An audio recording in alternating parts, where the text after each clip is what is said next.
Kad si spreman. Može, izvoli. Hvala. Dobar dan.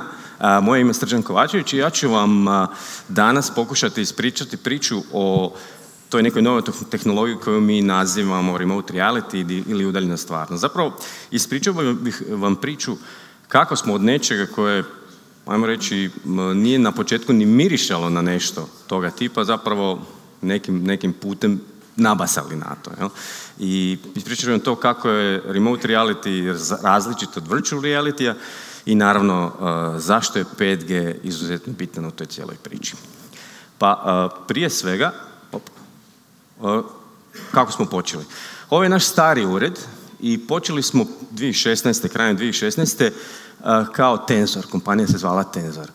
Bavili smo se pružanjem inženjerskih usluga tvrtkama koje su htjele razviti svoj hardware, svoje neke uređaje. Imali smo od softverskih inženjera, inženjera elektronike, inženjera strojarstva koji su onda mogli vam pomoći da svoj proizvod od neke ideje dovedete do konačnog nekog proizvoda koji onda mogu ići na tržište.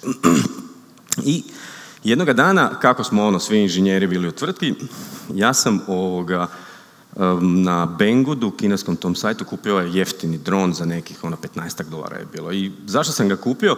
Letio sam takve dronove kod kuće i uvijek mi je strop bio prilično nizak, a ovdje vidite imamo dosta visok strop i onda sam mislio, ok, bit će zabavnije voziti dron u ovakvom nekom prostoru. Onda uzeo sam par komada i tako smo se mi tjedan dana zabavljali s time, vrlo brzo je to postalo dosadno i onda inženjeri ko inženjeri krenuli smo eksperimentirati i onda mi prijatelj rekao, znaš, možemo staviti kameru na taj dron i onda možeš vidjeti, letjeti iz perspektive drona. Da bi to mogao raditi, moraš kupiti ovakve naočale. I sad sve dok smo mi, taj dron je jeftin, kamera je relativno $10-15, kamera je relativno jeftina $20.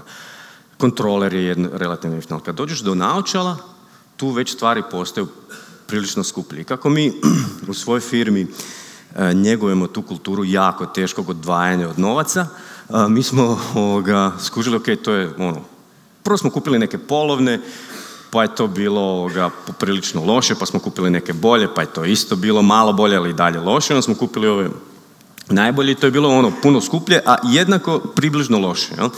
I onda smo rekli, sigurno možemo to napraviti, pošto smo inženjeri, jeftinije i bolje.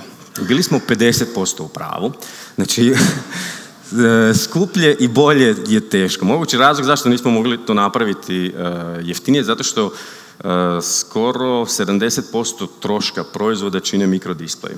Ti mikrodispleji su zapravo ono što čini sliku lijepom i ako hoćete dobar mikrodisplej morate ih skupo platiti i to pogoni cijelu cijenu cijelog proizvoda. Jel? I u tom nekom trenutku krenuli smo u to više entuzijastično, više kao neki hobisti koji su shvatili da nešto što je na tržištu nije toliko dobro, umislili smo si da možemo to bolje napraviti i onda smo u nekom trenutku nužno ta naiva prelazi suočava se sa realnošću i počinješ razmišljati o tome, ok, kako ćeš to realizirati financijski, tehnički, ajde malo, bilo je raznih tehničkih problema pri realizaciji, ali u jednom trenutku smo se suočili sa stvarnošću da bismo to isfinancirali, moramo nužno tražiti vanjsko financiranje. I tu smo počeli zapravo o cijelom tom proizvodu, prestali razmišljati kao inženjeri, počeli razmišljati kao poslovni ljudi. I u biti, nakon što smo zapravo dosta daleko krenuli, dosta daleko dogurali u tome, dosta naivno, zapravo smo skužili da smo slučajno nabasali na jednu nišu koja raste i u kojoj zapravo imamo realnu šansu postati najbolji na svijetu. Znači niša, kad govorimo o niši, to je niša od nekih možda par 100.000 ljudi koji se bavi tim hobijem globalno i zbog toga ti proizvodi koje sam vam pokazao, konkurentski proizvodi, nisu bili toliko dobri jer jednostavno se nije isplatilo ulagati u razvoj tehnologije za neko tako malo tržište. Znači imali smo tehničku mogućnost da napravimo proizvod koji će biti bolji od trenutno najboljeg na svijetu. I znanje i mogućnosti. Ali ono što smo mi vidjeli, konkurencija nije vidjela, da se zapravo radi o niši koja zapravo raste.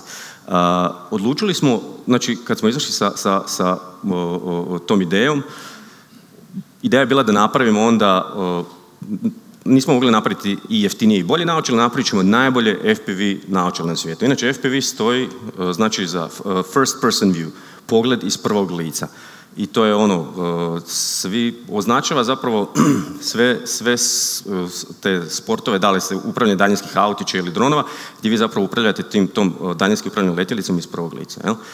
I sad zašto kažem da je taj FPV, immersive FPV niša raste? Pa kad pogledate širi drone segment, FPV niša je jedan mali dio unutar tog cijelog segmenta. Ovim segmentom cijelim dominira uglavnom DJI, i oni drže nekih 70% tržišta i to su oni dronovi koje ste mogli vidjeti da ljudi lete, znači kamera streama video feed na mobitel i onda vi na mobitelu možete pratiti ono što dron vidi. Razlika između takvog upravljanja dronova koji je neki mainstream upravljanje dronova i ove immersive FPV priče je u tome što je doživljaj zapravo u immersive FPV-u puno jači. I jednom kad probate letjeti sa video naočalama nećete se vratiti na monitor, zato što taj dojam je izuzetno, što mi kažemo, ljepljiv. Ja kad sam počeo sam letjeti prvo dronove koje uopće ne vidiš video feed, s njega gledaš kako leti, tako ga upravljaš. Onda kad probaš, pređeš s toga na onaj sistem gdje gledaš to na zaslonu video nekoga mobitela ili tableta, on ti daje potpuno drugu perspektivu, vidiš se iz zraka i to je ono, doživljaj puno bolji. A onda kad staviš naočale, zapravo imaš osjećaj da ti letiš i zato je taj osjećaj toliko snažan. Mi smo primijetili da, iako je to trenutno mala niša, vidjeli smo da veliki počinju ulaziti u tu nišu, shvaćati zapravo koliko je snažan taj dojam, koliko će zapravo, kad jednom ljudi probaju, će htjeti to imati. I procijenili smo da bi kroz nekih 24 do 36 mjeseci ta niša mogla zapravo postati mainstream, jer u tom našem FPV svijetu, što je zanimljivo, i u tom našem hobističkom svijetu svi su počeli letjeti sa monitorima. Onda kad su se pojavile naočale, 99,9% ljudi, profesionalnih pilota, utrka dronova, svi lete sa naočalama. I nama je bilo jasno kada šira populacija, kada civili skuže da je to zapravo pravi način za upravljanje dronova, da će se nužno dogoditi da će to postati mainstream. I razlog tomu je zapravo taj izuzetno snažan dojam i emocija leta. I tu smo shvatili zapravo da imamo nešto što je sada malo, tržište koje je sada malo, tržište u kojem mi možemo tehnički nadmašiti konkurenciju i da vidimo ono što konkurencija ne vidi, a to je da se isplati ulagati u razvoj proizvoda koji je trenutno možda nešto jači u smislu rezolucije od onoga što se može ponuditi, jer budućnost ide prema tome da će se i tržište širiti, da će tehnologije napredovati. I onda, kažem, kad smo se suočili sa tom stvarnošću da ćemo morati nekako to financirati, problem sa ishođenjem VC financiranja u tome što zapravo VC-evi ne vole male niše. Znači, neko ko će uložiti rizični kapital u vaš startup želi vidjeti da ćete za nekih 3 do 5 godina ili možda nešto više njima ne udvostručiti ulaganje, nego u 10-rostručiti u jednom slučaju. To se u maloj niši ne može napraviti. Onda smo počeli razmišljati koji su to neki drugi inovativni načini na koji se može tehnologija koristiti. I tu smo se suočili sa problemom. FPV tehnologija u onom trenutku kad smo je mi zatekli je zapravo zapela u 90-im. Ja bih rekao da je to još i dalje, jer ta tehnologija koja se koristi recimo u tom FPV-u i zašto su te naočale loše, zašto su te rezolucije niske, zato što se sve i dalje vrti na analogiji. Jel to znači da sam gotov ili? Imam još 10 minuta, aha, okej. I ta tehnologija je, zapravo, korijeni te tehnologije sežu još u 50-ima, to je tehnologija analogne televizije. I zašto je cijela priča analogna?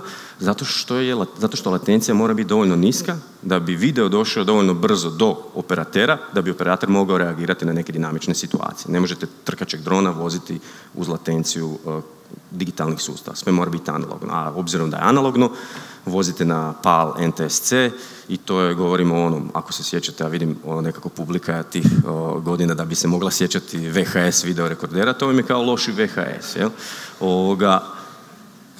Znači, kao što sam rekao, analogno radio ide preko 5.8 GHz ISM benda i radi se o kratkom do srednjem dometu, znači realno između stotinjak, pa ono u nekom ekstremnom slučaju do par kilometara ako imate baš stvarno idealne uvjete između operatera i letjelice. I kažem, sada to izgleda tako da imate PAL NTSC kameru, analogni transmitter receiver, sve ide preko 5.8 GHz radija i projecira se na video naočalama koje su rezolucije 800x600. I naša konkurencija je išla sa 800x600 rezolucijom jer zapravo nije bilo smisla ići sa većom rezolucijom od toga jer PAL NTSC je tu negdje 525 TV linija i nema smisla ići preko toga. Mi smo rekli, ok, idemo napraviti naočale koje će biti sa puno boljim displejima, sa rezolucijom koja je HD, iako to nema smisla trenutno, jer smo shvatili da je zapravo budućnost digitalna i da zapravo naša neka misija je bila da, ok, idemo tu tehnologiju koja je takva kakva je sada evoluirati i dovesti zapravo u 21. stoljeće, makniti se od tehnologije iz 50-ih, 60-ih, 70-ih, 80-ih i zapravo koristiti tehnologiju 21. stoljeća kako bismo neke nove primjene mogli pronaći. I zapravo pokušali smo FPV u njegovom sadašnjem obliku sagledati kao nešto u nekom drugom kontekstu. Onda smo shvatili da se radi zapravo o osjetilnoj teleportaciji. Osjetilo vida je najdominantnije ljudsko osjetilo. I ako hoćete moći doživjeti neku udaljenu okolinu i zapravo biti prisutni u nekoj okolini bez da imati osjećaj prisutnosti bez da ste fizički prisutni, nužno ćete početi sa osjetilom vida, jer osjetilo vida je dominantno. Jel? I onda ako imamo tehnologiju koja omogućuje da korisniku da doživi neku udaljenu okolinu u stvarnom svijetu, znači ne govorimo o virtualnom svijetu, u stvarnom svijetu, bez potrebe fizičke prisutnosti, onda je to tehnologija koja se da usporediti sa nekom teleportacijom. I u biti tu smo došli do pojma remote reality ili udaljena stvarnost. Kad smo smislili taj pojam remote reality, bili smo jako ponosni jer smo mislili da smo izmislili nešto novo. I naravno, kad prvi puta googlaš, skužiš ne samo da nisi to izmislio, nego i postoji firma koja se zove remote reality. Ali smo isto tako vrlo brzo shvatili da način na koje trenutne firme promišljaju o udaljenoj stvarnosti, o tom remote reality je krivi. Jer remote reality je nastao, znači ne u našoj priči, nego u remote reality u širem svijetu, kao koncept je nastao tako što su ljudi krenuli od virtual reality, virtualne stvarnosti i pokušali zapravo naći načina kako će u VR tehnologiju ubaciti stvarno okruženje, što je potpuno krivo i objasnit ću vam zašto je potpuno krivo. Ali ova definicija, iako naziv nije, naša originalna definicija je originalna naša i prevešću na hrvatski. Znači, remote reality ili udaljena stvarnost je tehnologija koja omogućuje, uvijek mi je jako teško prevesti ovo riječ immersive. Immersive, znači osjećaj, najbolje što sam realni osjećaj prisutnosti u udaljenom nekom prostoru u stvarnom svijetu, u realnom vremenu, sa latencijom koja je dovoljno niska da omogući interaktivno neko iskustvo sa tom udaljenom okolinom. Zašto je latencija bitna? Odnosno kašnjenje signala. Jel?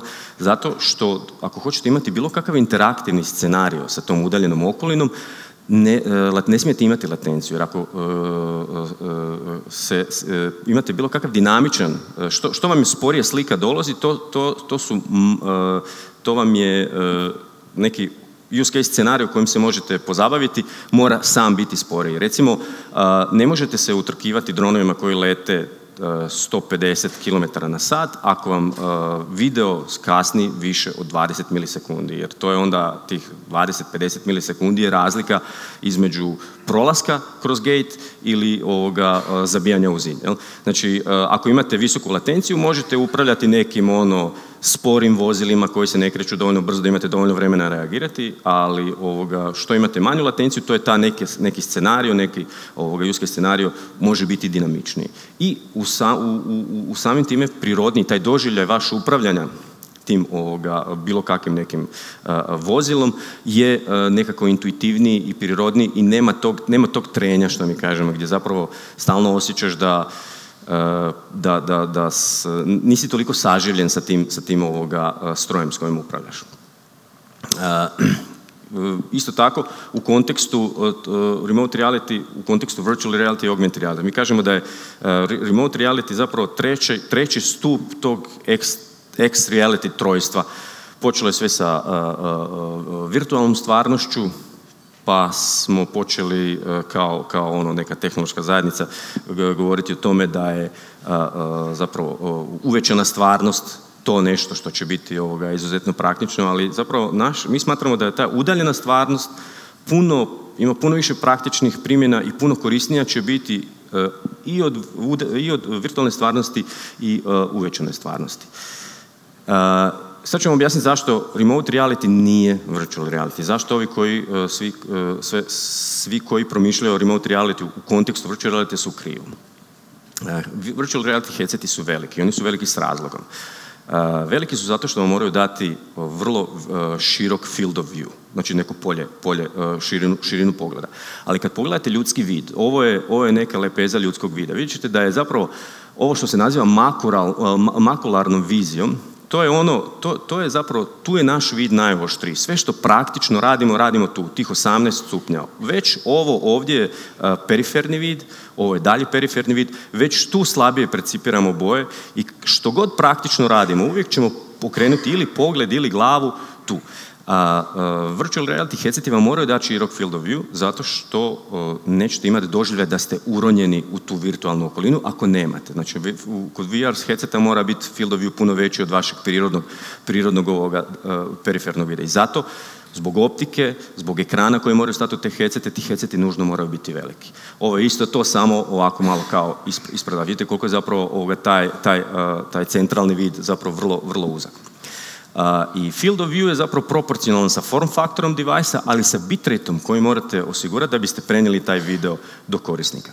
Ako smanjimo field of view, možemo smanjiti form faktor, znači ti device-ovi mogu biti puno manji, puno portabilniji. VR headsete ne možete iznijeti van, oni su za kućnu upotrebu još uvijek u ovom njihovom sadašnjem obliku, a remote reality headseti su napravljeni da, odnosno mi ih radimo, naša filozofija da oni moraju biti terensko neko oruđe čovjeka. Znači, ali ovaj bitrate je puno bitniji. Zapravo, i onda kad sagledate te stvari, skužite da je remote reality hardverski potpuno druga priča od virtual reality-a. Koji su neki use case-ovi? Danas, zapravo, zbog latencije mreže, gotovo nikakvi. I zbog tog razloga je 5G izuzetno bitan za use case-ove. Znači, zašto? Bitan je bitrate koji možete prenijeti, da možete taj video prenijeti u nekom HD-u. Još uvijek ne vjerovali ili ne, jako teško prenijeti HD video uz dovoljno nisku latenciju. A druga stvar je mrežna latencija. Znači, mrežna latencija na 5G, ono što se obećava je da će biti puno niža od onoga što sada možete dobiti na mreži. Znači, neki use case-ovi o kojima možemo pričati je bilo kakav oblik tog immersive teleoperacije. Znači, daljinsko upravljanje, bilo kakav scenarij daljinskog upravljanja. Samim time neke inspekcije daljinske, bilo kakva primjena, znači omogućavanje ekspertima da svoju ekspertizu primjene u nekom prostoru gdje nisu fizički prisutni na način da im damo puno bolji uvid kroz taj immersive doživljaj te udaljene okoline. Telemedicina je jedna varijanta toga. Ovaj je recimo use case jako zanimljiv. Svi pričamo o autonomiji, autonomnim vozilima. Autonomna vozila vjerojatno nećemo vidjeti sljedećih 5 do 10 godina. U tom međuvremenu, dok ne dođemo do pune autonomije, asistirana, navođena ili monitorirana autonomija će biti ono kako će se autonomija ili poluautonomija manifestirati. Toga nema bez udaljenog vida. I toga nema, u gro slučajeva zapravo nije dovoljno imati monitore, nužno je zapravo operateru dati doživljaj da on stvarno jeste tamo u tom udaljenom nekom prostoru. I mi vjerujemo da će tehnologija te udaljenog vida biti izuzetno bitna za autonomiju. I kad dođe autonomija, ovakvi sustavi neće biti suvišni, jer ne vidim razloga zašto ne biste imali vizijske sustave na autonomnim, bilo kakvim autonomnim platformama. Virtualna mobilnost je možda nešto što sada se čini apstraktno, ali ne vidim razloga zašto u budućnosti ne bi mogli biti mobilni ili imati benefite mobilnosti bez da se fizički krećete. I opet, udaljeni vid je zato ključna stvar. Bilo da ta neke remote reality sustave stavljate na neku mobility platformu, pa onda možete imati oblike mobilnosti koje trenutno ne možemo zamisliti. Mi kad razmišljamo o mobilnosti, razmišljamo o mobilnosti zemaljskih bića, ali zapravo prvi put kad počnete letiti i kad naučite zapravo letjeti dronom, vi shvatite zašto ptice pjevaju. Dobijete potpuno drugu jednu perspektivu i zapravo dobijete taj neki osjećaj virtualne mobilnosti. Dobijete još jednu dimenziju kojom se možete kretati. I zato mislim da i virtualna mobilnost je jedna od stvari koju će nužno omogućiti tehnologije daljinskog vida. I evo, završio bih s time da je svaku buduću tehnologiju jako riskantno predviđati. Vidite, ovo su francuske gravure iz negdje 1899. Dolazila im je 1900. i htjeli su, zabavljali su se sa idejama šta će biti u godini 2000. Vi kad malo bolje pogledate sve ove slike, vidite da su suštinski su oni u pravu, ali sve ovo izgleda jako smiješno, jel? I nije dovoljno zapravo biti suštinski u pravu, potrebno je pogoditi pravu tehnologiju i na pravi način da biste uspjeli. Čak, kažem, Elisha Gray koji je bio jedan od izumitelja telefona, legenda kaže da je Graham Bell bio brži 15 minuta od njega pri predavanju patenta, jel?